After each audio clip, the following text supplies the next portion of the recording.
ตัวแรกแล้วพ่อแม่พี่น้องกระหอก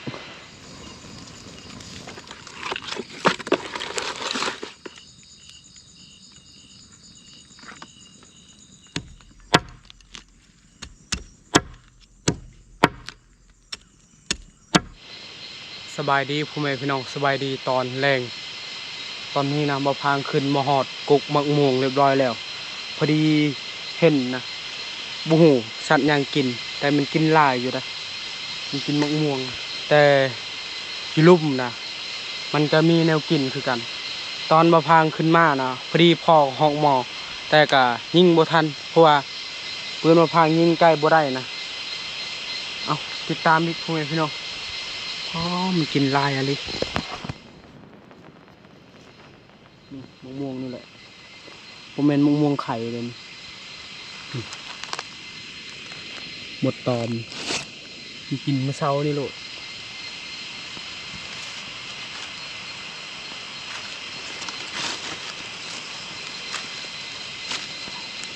นี่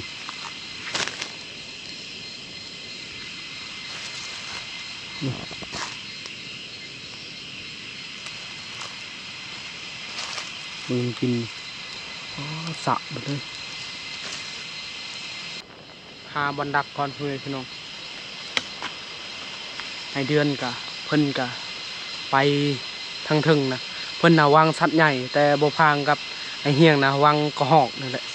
ไอ้เฮียงกะดักอยู่ลุ่มน้ำตกอีกดักมันกินมะม่วงคือกันได้ยินในเดือนเว้าแต่บอนน้ำตกนะกะมีต้นหมากอยู่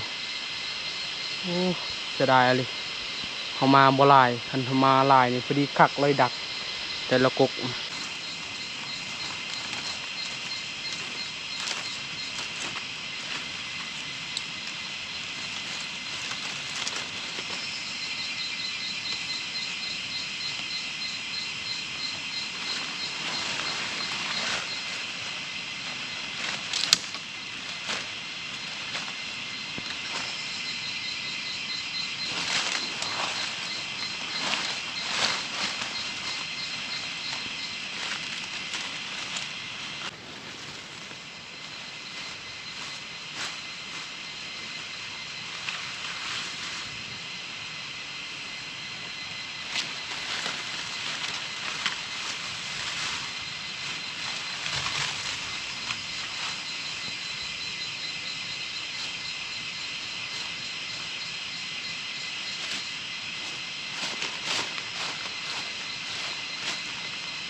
เฮ็ดบอลดักกะเรียบร้อยแล้วมีแต่ทารุ่นนำกันนี่คันเฮาดักสัตว์ใหญ่นะจำพวกหมูป่าจำพวกผ่านเขาบ่ให้จูดยากันยุงดักสัตว์น้อยนะดักจำพวกกระหอกยุงลายเลยอดบ่ได้เลยจูดเอาเพราะว่าบ่มียาทามีแต่ยาจูด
กินข้าวก่อนพี่น้องบ่ไหวแล้ว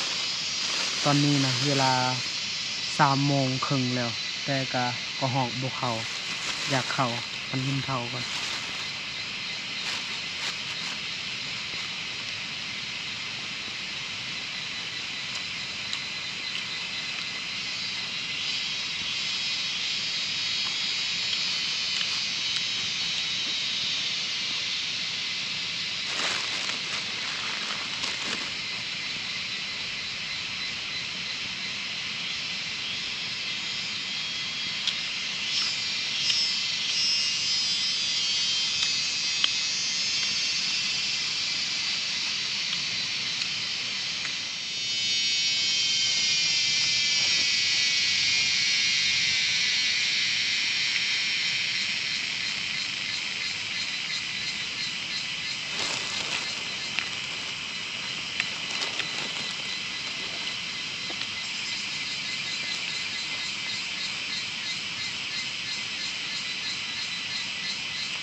ได้แล้วได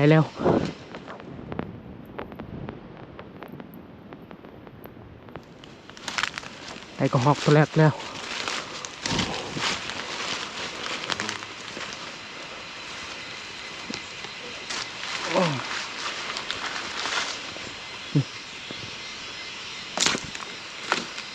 หมุนเลย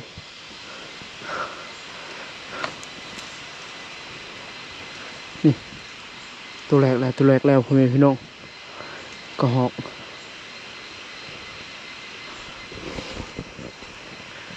กเริ่มเข้าแล้ว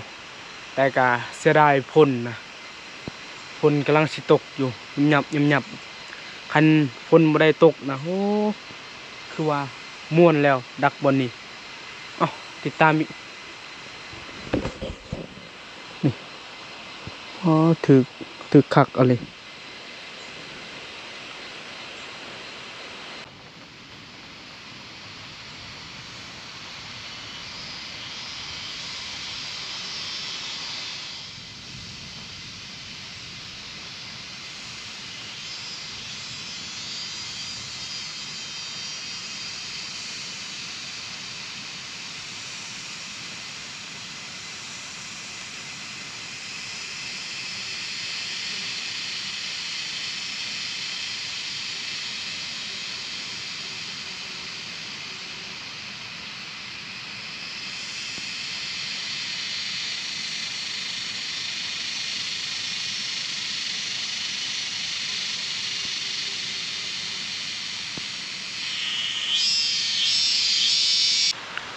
เสียดายอะไร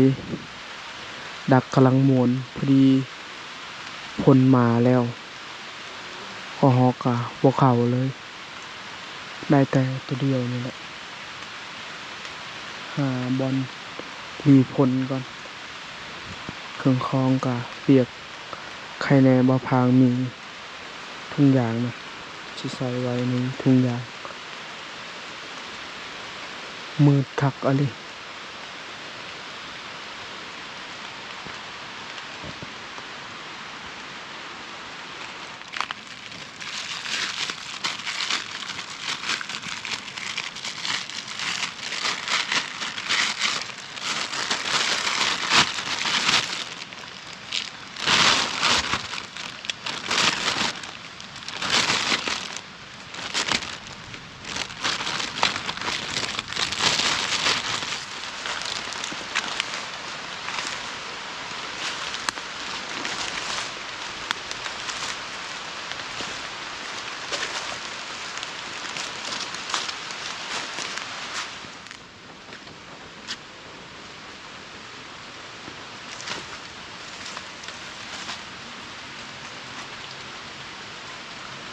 พักบนนี้ก่อน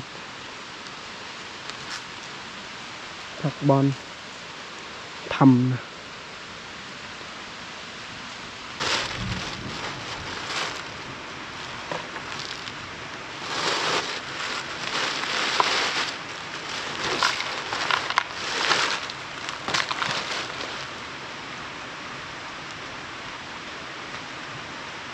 นกะตกบ่ค่อยแห้งตกยุบยับตกแบบนี้นะยากหากินมันตกแห้งเลยสบายพักผ่อนบนนี้ก่อน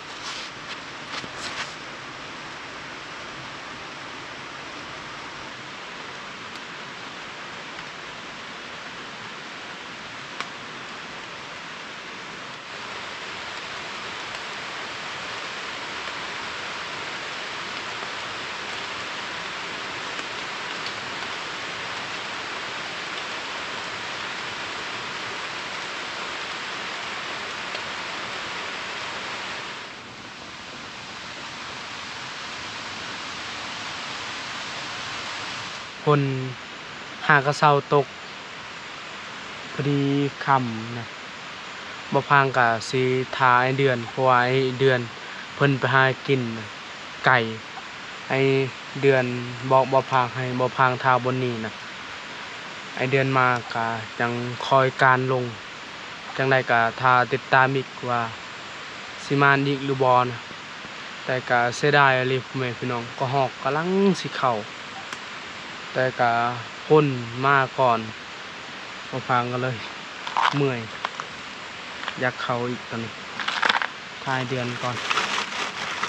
บ่ฮู้ไอเดือนมานหรือบ่แต่ได้ยินอยู่ไอเดือนยิงบาดหนึงทั้งถึงไผสายไอเดือนลงมาแล้ว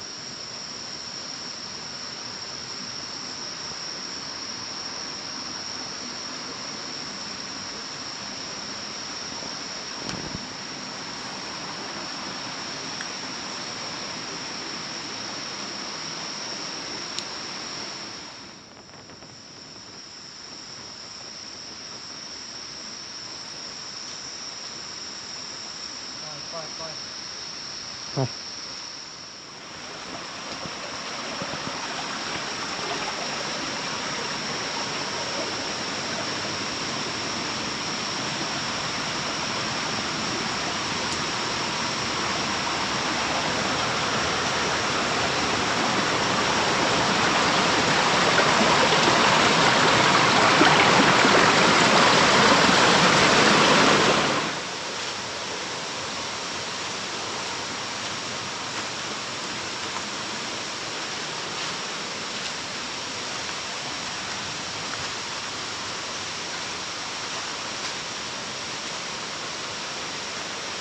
มานนี่บ่ไอเดือน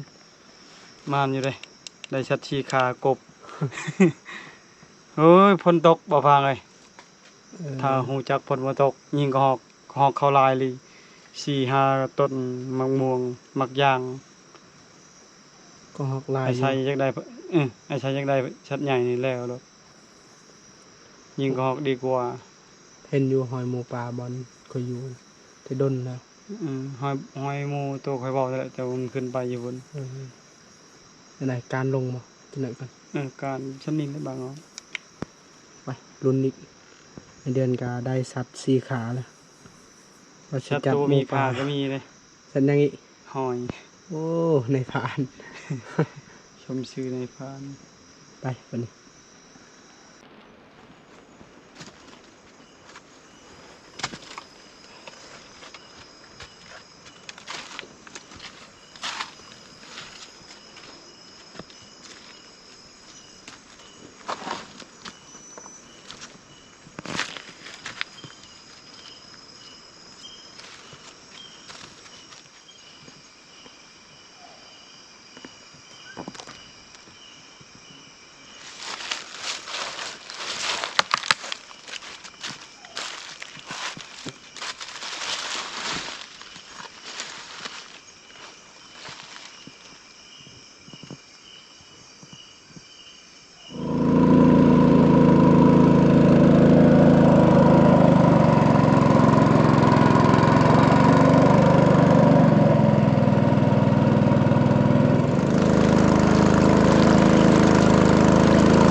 มงสีแม่นแล้วสิบเอามงหากับบ่แม่นหมอง8 เซนเด้เห็นบ่จัง เร็วสองโตเลยได้ไหม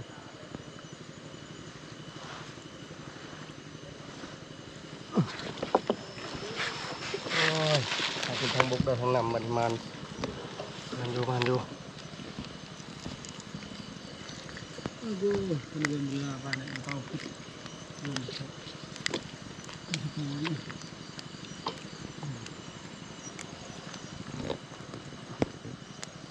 ก้อนมอทีนะ แล้วก็โอ้ยอย่างเราไม่ต้องหาชามแล้วก็ตอนหาชามเลยนี่ก็โอเคอ่ะ ตัวที่สี่แล้ว ดูได้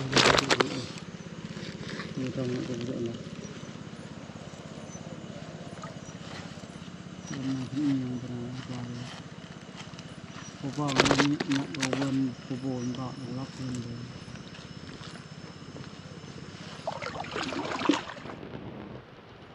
เลือดออกมาโอ้ยปลาเพียปลาสูตรซอยปลาเพียแล้วขึ้น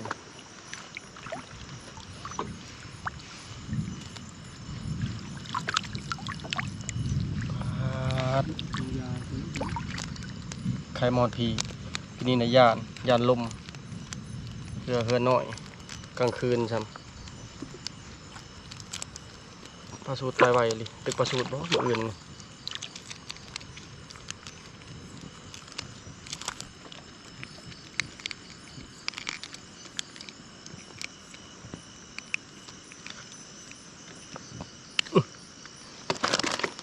บ่แม่นมองค่อยยามมองในเดือนกะเบิดเรียบร้อยแล้วปลากะได้หลายอยู่ได้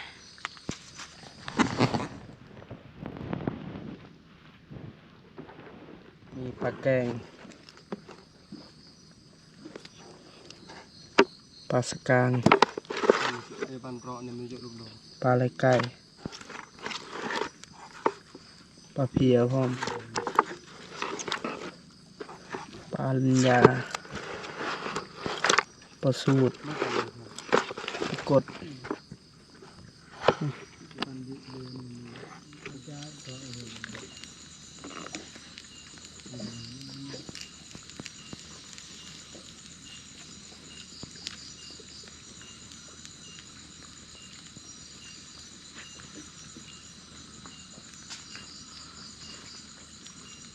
ทางนอนยาก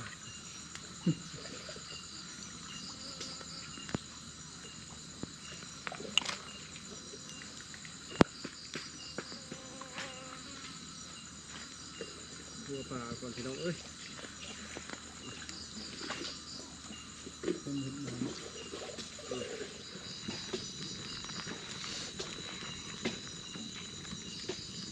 มันมันตรงทางไป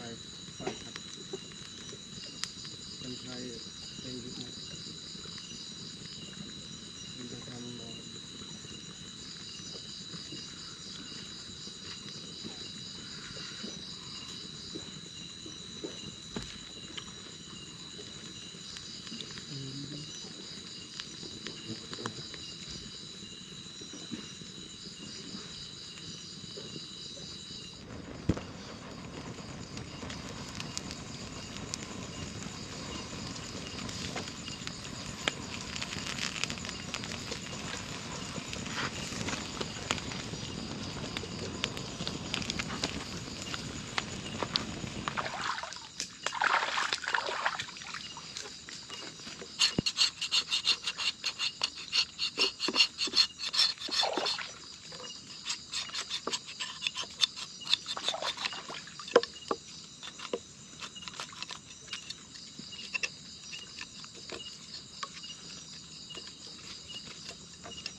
เพื่อนสูบยา10เพื่อนกัญชา FC คอมเมนต์จังได๋บ่พัง บางคนรอนยา แม่นอะลีบ่ หมอบ่เคยสูบ แม่นรอนฮีบ่ ใช่ ไผจะว่าเคยสูบยาเขาเสพยานะบ่แม่นร้อนอะลีแล้ว FC จึงเห็นเนาะปากบิดปากเบี้ยวอยู่ ตายแล้ว เห็นบ่อันน่ะบักแวเลยแวขึ้นไปเล่นงัวเลยปากคือกัน ดีใจบ่พังตื่นเต้นบ่ ตื่นนี้คือสิหาย สิหายบ่หายหยังเพิ่นหยอกก็ซื้อเพิ่นแพง แพงในบ่แพงเนาะ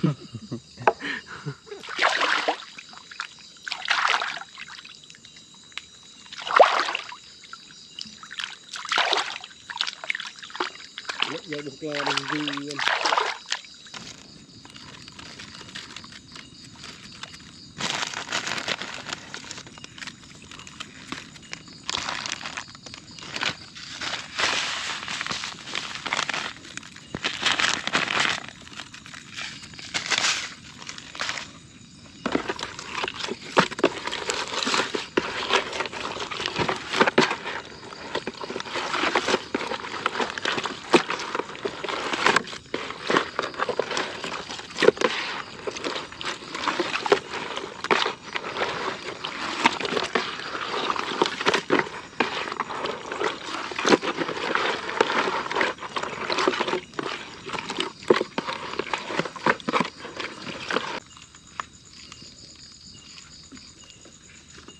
ลูกเปราะเนี่ย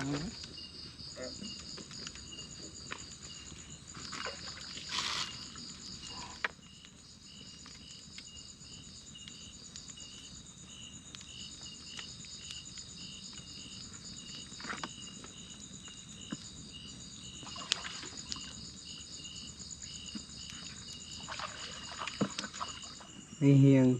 ยางป่าเรียบร้อยแล้วนี่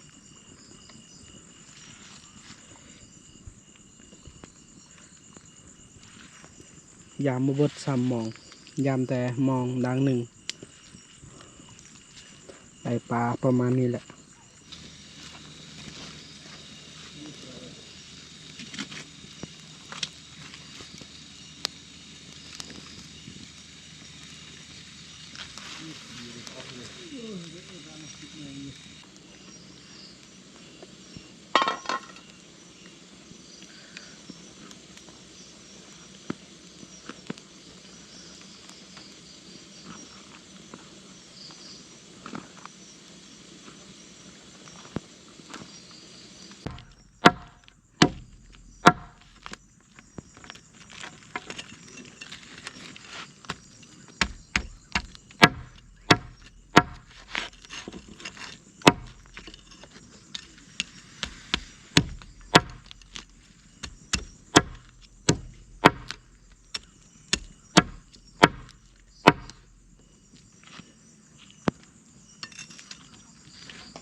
เรียบร้อยแล้วปุ่นกบในเดือนผักก็หอกมีแจวพร้อมมาเด้อมาเด้อ เพิ่นได้กินกัน กินข้าว แซ่ กั บบ เลยชุดแซ่บเล เฮี ย ยงในเดือน กินข้าวปลาแซ่บ หอมมาเลยปนกบเนาะกบก็กบใหญ่อยู่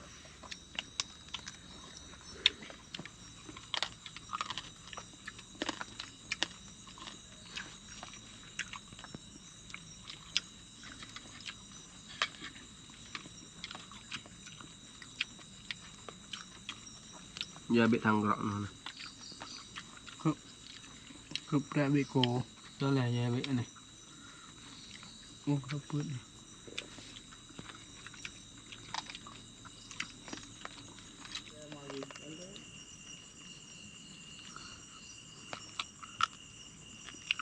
แล้วลุงมักอายแต่ครัวมัน เมื่อจับ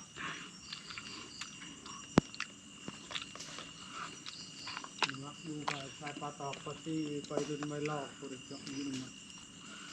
ไปที่นัวอาจารย์ไป อ้ายพากันอิ่มแล้วไอเดือนก็อิ่มไอเฮียงก็อิ่มไอเดือนมื้อนี้ก็บ่ได้สบายนี่เพิ่นว่าเจ็บหัวนะว่าฝนตกเนาะตากฝนก็เลยเจ็บหัวการหาอยู่หากินแบบนี้แหละ พอลายอยู่ แต่ก็ผิดพลาดหอมนี่พอก็หอกก็ประมาณ3 โตบ่พังพอทำบิดนะบ่พังยิงปืนบ่แตก พอก็หอกหม้อกะยิงบ่ทันครับเอารับคลิปนี้ก็สิบ่มีหยังหลายก่อนอื่นก็ต้องขอบใจพ่อแม่พี่น้องที่ติดตามและให้กำลังใจคลิปหน้าพบกันใหม่บ๊ายบาย